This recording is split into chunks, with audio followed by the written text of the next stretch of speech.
Hope, hope everybody's doing well and survived the winter so far. It's officially spring. So at least we got rain and not a snowstorm today. So no, not complaining about that part of it. So I've got a few things, kind of updates to go through and share the typical agenda to go through. I did notice it was booked for half an hour, so I will try to just keep you for that long since that's what we booked it for. But please don't hesitate to ask any questions as we go through. Do we have any new member other than Colleen? Anybody else new on the call? Maybe you want to introduce yourself to the group. Most people, yeah, there's at least two. So Colleen, you want to go first? Just kind of introduce yourself to the group, what your agency does and all that good stuff. Oh, you're muted.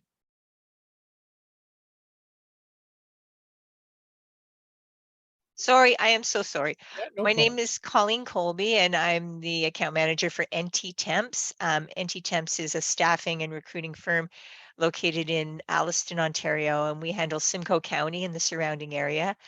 We're slightly different because we're a social enterprise. We exist in order to fund community development projects in our area. But apart from that, we run along the same lines as a standard employment agency, doing mostly temp, mostly manufacturing, a little bit of administration. Great. Welcome to ACSESS and welcome to the Excellent Yep. Health and Safety Evidence Program. And Sheetal, also new, right? Just joined us. Yes, I am. Hi, James. Hi, everyone. I'm Sheetal. I'm operations manager for DPL Management Solutions. We are a staffing and recruiting agency and mainly dealing in GTA. We are based in Mississauga and mostly working in the GTA. So it's time that, we wanted to start the health and safety excellence program, and we are also looking forward to see what we can do best, adhere to the best practices and take it from there. Excellent, excellent, great. And I think those are the did I miss anybody that's new that just kind of recently signed up? Oh yes, Bedard, right? Yes.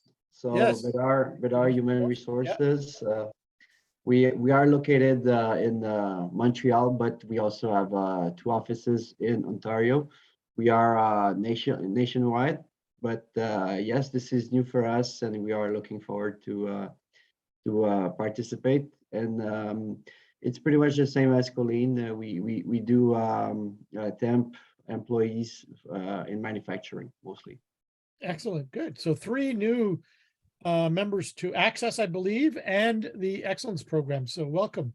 That's great. Yeah, because we are, doing our best to try to grow. So welcome, and hopefully you have a great experience with the Excellence Program and ACSESS as well. All right. So as I said, this is kind of our semi-regular meetings. We meet kind of every 2 months or so to go over the changes. Any updates. There's a kind of typical standard agenda that I go through, and then opportunity to have some networking, general discussion, share ideas, and all that kind of good stuff.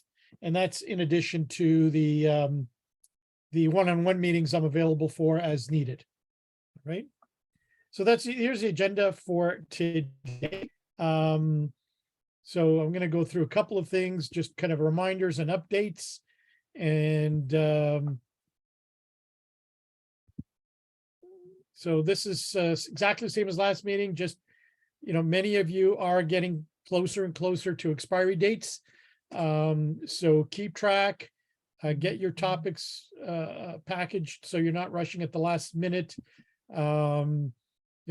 Pending any medical issues or someone leaves or whatever. It's usually not, we don't usually try to do extensions, but there are exceptions to the rule. But if you just because you ran out of time and weren't paying attention for 300 days and you just started in the last 65, that's not a justified reason for an extension. All right. So as you're getting ready to do your submissions, again, keep in mind the packages and updating, uploading, and making sure the only way I know is to mark your packages and your submissions for each topic, ready for, change it from draft to ready for review. And always a good idea to send me an email saying, hi, James, I uploaded 2 topics for your review, right? So I'll take a look at them. All right, so this is kind of ongoing as more and more of you are kind of coming down to the last couple of months in your cycles. Okay, remember, a cycle maximum of 365 days. It can be less, and that you can restart as soon as your action plan closes. And I'm going to talk about that later on. Okay, so I mentioned the updates that are coming. So there is continued discussion, consultation, and really targeting the splitting of the recognition of hazards topic into 3 topics. And we also got, I think somebody, there's a common question that was asked is, people who've already done it, will they get credit for the extra 2 topics they did because that topic was really 3? The answer is no. All right, so can't go back and change history that way. The board has clearly said no. But right now, the recognition of hazards topic is as is until it gets changed. And again, the control hazards topic is also under review. So they're targeting, and don't, like I always put estimates, because when you're dealing with the board, you just never know how long it's going to take. But they said someone, hopefully some sort of a release of the new guidelines and updates in July. All right. So I'll keep you posted on that as we go through. You all would have received the updated terms of service agreement. So please review it, so there's no confusion on what you are responsible for and what ACSESS is responsible for in the program, right? So I'm not going to read it to you, but make sure you do read it. This is a commitment. This is kind of our contract. Once you pay your fees, what the expectations are, and I thought, it was a good time to update them, since we've got a little bit more experience every year with the program and different aspects come up that need to be clarified. If you have any questions now, if you've read them already, or, once you get a chance to look at that email I sent you, if you haven't read it, then just give me a call. We can set up a meeting. Send me an email just for clarification. All right. So please abide by the terms of service agreement. Are there any questions on it now? I have a question. Yeah, go ahead. I just wanted to find out, because on our with our WSIB registration, we have a different person who normally looks after everything related to WSIB. But this health and safety excellence program is something that I will be the one who will be coordinating. So in the one person, which it says that we need to have one person for the health and safety excellence program, can I have a different name at the time of registration? That is the only thing I'm just waiting to Yeah, get so, myself registered. I mean, if you're referring to the portal, when you register on that portal, I would have sent you a link. When you register on that portal, you use your email and your own password. That for the excellence program. So that will be a different person than the person who's administering the WSIB.ca account, right? Perfect. Yeah. Perfect. So when you registered, as long as you put your email and your address, when you registered into the service for the excellence program, everything for the excellence program will come to you. And obviously you have access to the portal through the WSIB.ca page, right? Which is the main page for all services. The excellence program is one of, I don't know how many services are listed there. All right. Okay, And perfect. Thank you even so have much. you can even have more than one person on the Okay. Excellence program if you want, right? They use the Okay. same link, Okay, as long as they have their own email and password. Has to be different email. Can't use the same email more than once. sure. Perfect. Thank you so much. Yeah, no problem. Colleen, did you have a question? So just a quick question. So I know that in order to trigger the $850 have to be invoiced and paid. So in my office, there's a process, right? There's a board of directors and all that stuff. So is that the trigger? Is that the trigger I'm waiting for? Like once it's paid, then do you call us and because I know you have to set me as active before the clock starts ticking. Is that how that works? Yeah, so once you know the check has been cut or whatever form of payment at your end, just send me an email. We process the check, right? So, I mean, I trust you. If you processed it, you're going to mail it, right? You're not going to rip it up. So, Yeah. So as long Yeah, as yeah. So what I ask people to do from the agency end, just confirm that payment has been processed, right? Okay, If you Perfect. don't, then I'm waiting for Jennifer or Lori at our office to let me know so-and-so has paid, right? To get started, S- right? But it's Uh, much faster if you say, if you let me know, then we can go to step one. perfect. And then you call us or you email us or you let us know when that happens? Well, Or, once you let me know that the check has been processed, right? Yep. Then I'll send you the email that is step one. perfect. Okay, thank you. So that's Thank all I you. need is some confirmation. And the only reason we do that is because not, saying anybody is bad or whatever. It's just in the past, we've spent a lot of energy and frustration chasing people for payment. And, it's like 8 or 9 months into the cycle and was still didn't get paid for the registration for the Excellence program, right? Okay, So we want to do that up front so that we can minimize as much as possible having to go back and chase people for the payment for the Excellence program. okay, So that's thank why you. it says, we start when we confirm payment.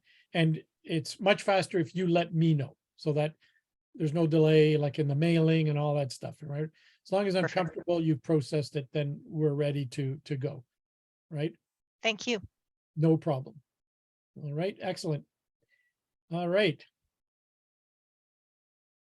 So falling in line with that, as many of you are finishing a cycle, many of you are starting again. It was timely since kind of, it's kind of going to happen either for you within the next month or two, or you may have already renewed. So the basic steps for renewal work this way, right? So you have to wait till your current action plan is closed. All right. You can start thinking about your topic selection and all that and get it all ready so that you don't waste any time. So that when your current action plan changes from pending closure to closed, then we can issue you the invoice, you pay it, okay, and we can get started, right? If I don't hear from you, I usually will send an email saying, hi, I noticed your action plan's closed. When are you ready to restart again, right? And kind of wait for you to let me know.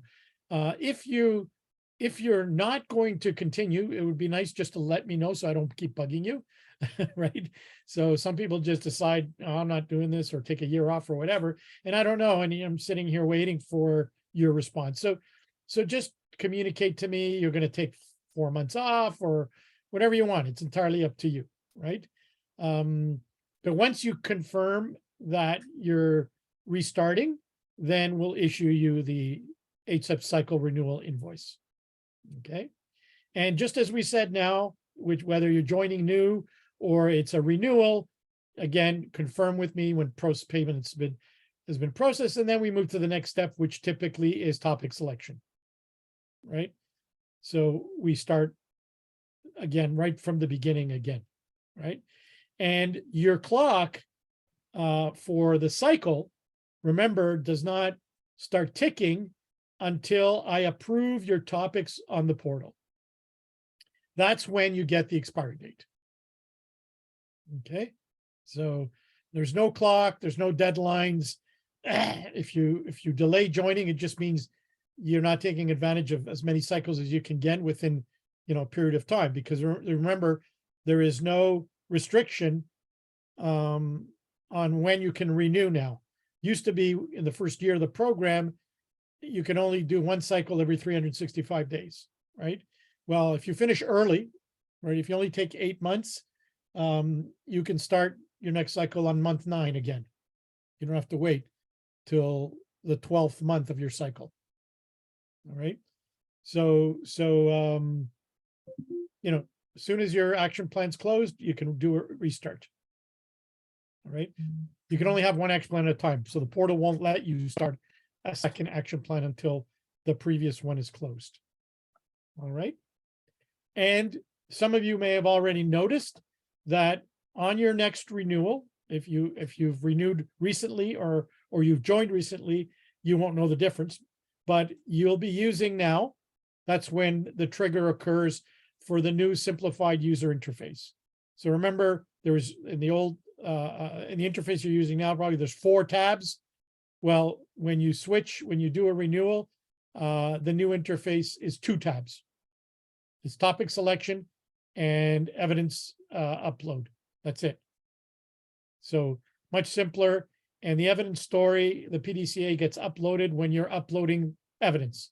So you upload the evidence story, and then you upload the evidence for each topic, right? So it's a much simpler interface, right?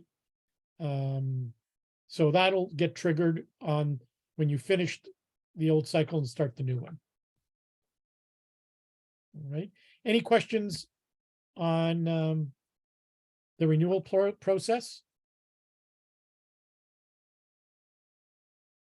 The more prepared you are ahead of time with your topic selection, you're ready to fill in the topic selection form.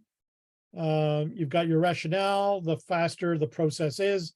But remember, there is a back and forth to make sure we've got the right topics for you. We've worded the topics titles properly. Especially if you're doing control of hazards, that one is a pain because every validator looks at it a little bit differently. So until we get the new guidelines, we're kind of stuck with what we've got. So there's always a back and forth. And the topic selection has to meet the 5 categories. Okay. There's no anticipation that will change. Okay. Any questions? All right. I should mention that any of you that are in the small business category classification, that the board's pretty well said that the double rebate program, the way it currently is, will end. Like there's no rumor of extending it or repeating it. They're going to they're looking at a different version of a small business initiative. But the way it stands now, as far as we know, and again, anything could change, that December of 2023, any topics completed after that qualify for rebate, but they will not, any action plans closed after that for small business qualify for rebate, but they won't qualify for the double rebate, right? So anyone in that category, we want to get your action plan, even if your expiry date is beyond December, we want to get it closed before December. So you get the double rebate. All right. So I've got one AER, which is very interesting, and opportunity for an OPI, opportunity for improvement that I wanted to share with you today. And the first one is an AER we got on the topic of risk assessment. Again, I'm not going to reveal who the company is, and I think I've taken it out. So unless they want to be known, this is, so we submitted, the submission for the risk assessment topic, and lo and behold, the way that temp agencies do the risk assessment, like your client site assessments and all that, is not acceptable in the framework of a risk assessment that, for example, a plant would do. And unless some of you, and I don't know what all of you are using, I know that many of you use some sort of a questionnaire format to do the client site safety assessment. So the questionnaire format was not accepted. They want a risk assessment that lists all the hazards, the severity, ranking, high, medium, low, the likelihood ranking, and all that kind of stuff, right? Which is what typical plants or factories would do if they're doing risk assessment. So because that wasn't present in the questionnaire, that wasn't evident, they said you need a risk assessment that matches that because it's a topic requirement. So problem there, which, makes a pretty significant change for some of you. So you may, at the end of the day, you may want to avoid this topic. And so right now, because we're working through the ins and outs, anyone who's thinking of taking this topic, I said, I generally say, don't take it right now until we address it. So that's one big problem, because unless you already do that, you have to kind of change the way you do it. Number two is another very interesting one, which we can't seem to get through their heads, because the topic requirements for this topic basically say that workers or a worker health and safety representative should participate in the risk assessment. Well, when you're doing the client's assessments, there is no worker yet, right? You haven't placed anybody. What you're doing it for is to get all the information you need and then, do the recruiting and placement. So how can we get someone involved if there's no worker involved?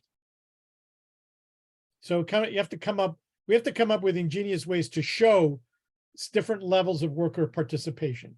So it is another stumbling block when it comes to the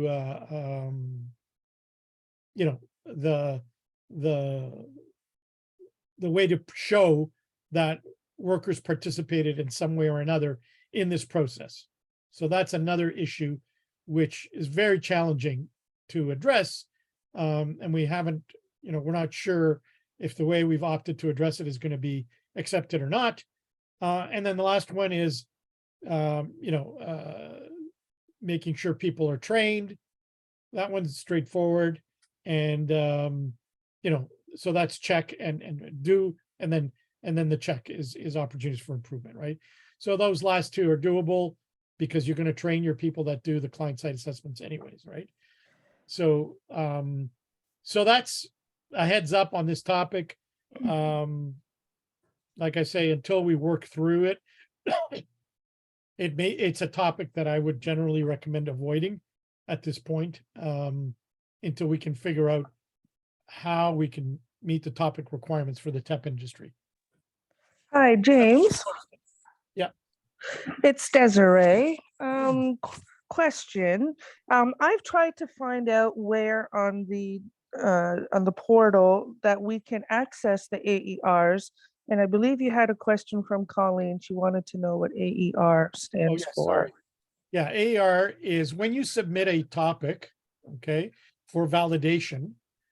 When a validator reviews it, they'll either mark it complete or AER.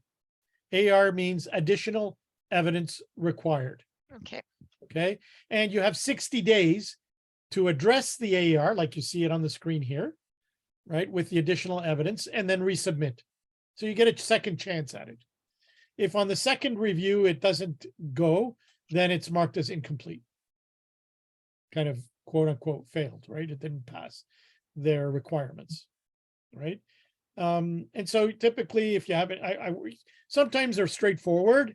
Sometimes takes a little bit more work. So again, usually we'll have a one-on-one meeting with the folks to, whoever got an AER to go through and decide, how we're going to address it. So we'll work together on it if you need my help. Like sometimes you don't because it's pretty straightforward what's missing. And I would say about, I don't know, 70, 80% of the time, you've already had a conversation with the validator. So they will call you when they're reviewing your topics if they need clarification. And if after the phone call, they still feel there's a gap, then they would have told you, I'm going to give you an AER, but this is what I would like you to submit. So you kind of will know in some cases. All right. Sorry about that. Where do you find your AERs? It's the report that gets submitted on any topic submission is in the exact same place where you submitted the topic. So where you uploaded the evidence, that same tab, you go there to the evidence upload. And when you click on that topic, now the top part of the topic is the validator report. Perfect. Thanks, James. Okay? So it's in that exact same place with every topic. And sometimes they'll complete it as an AER, right? It'll say that, and then you'll have the expiry date, 60 days, or they might mark it complete and put opportunity for improvement. So you'll see something like this. Please consider. So your topic, congratulations, it meets the requirements, but opportunity for improvement. So it means it passed, but they're giving you some advice to how to improve it, right? And so we got an OPI for corrective action topic, right? And again, this one reiterates the importance for you to submit topics that address, office and client site, right? So client site office staff, right? So to make sure that every topic, clear delineation, and some topics lean more towards your placement staff versus the office. Some can be more towards the office, like controlled documents and controlled records, where there's not going to be a lot of involvement or training or activity around the placement staff, right? But you have to make that very clear because they're looking for those, right? And if you make a statement, so the second bullet here, you wrote something in the policy, they're going to hold you to it.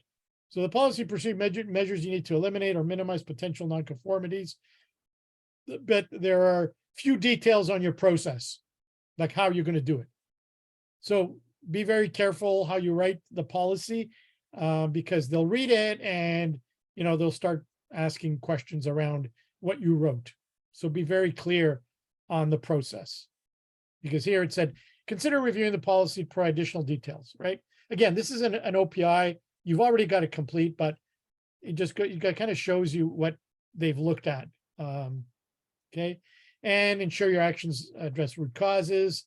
And again, the last bullet reconfirms again that when you make a submission, the minimum that policy procedure or submission has to meet is the topic requirements.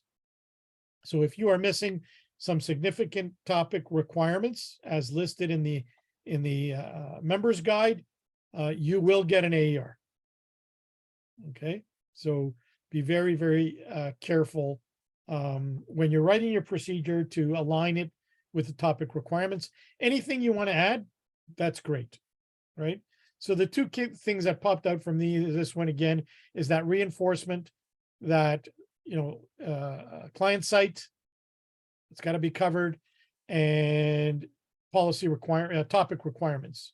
It kind of just keeps reconfirming that, even though it was an OPI. Any questions?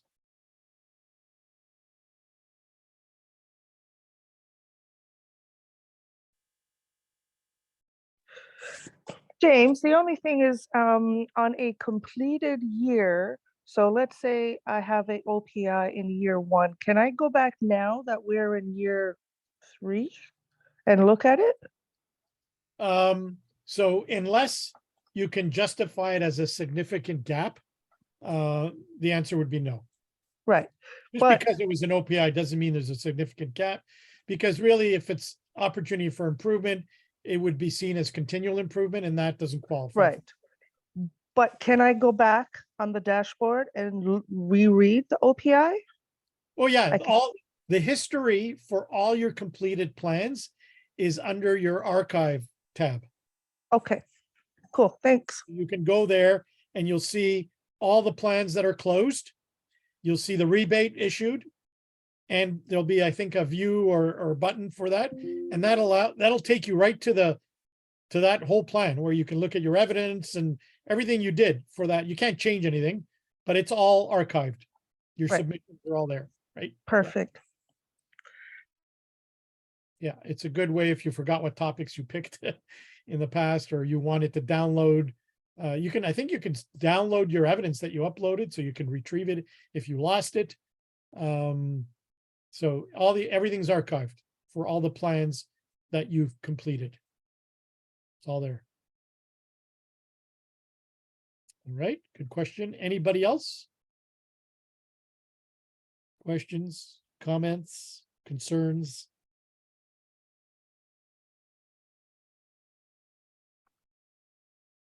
As always, open to suggestions for topic reviews. I'll keep my eye out for more AERs. Please send me an email if there's any topic. I still have my old list I'm working from for topic reviews. So I'll keep that handy. But so for those that are new, what I do is I go through in detail a topic from the program, go through the topic requirements, go through what a plan, do, check, act, evidence story would look like. So we kind of grab a few every now and then to go over. All right. So next meeting date. Probably not much is going to happen in April. So I was looking at kind of the end of close to the end of May.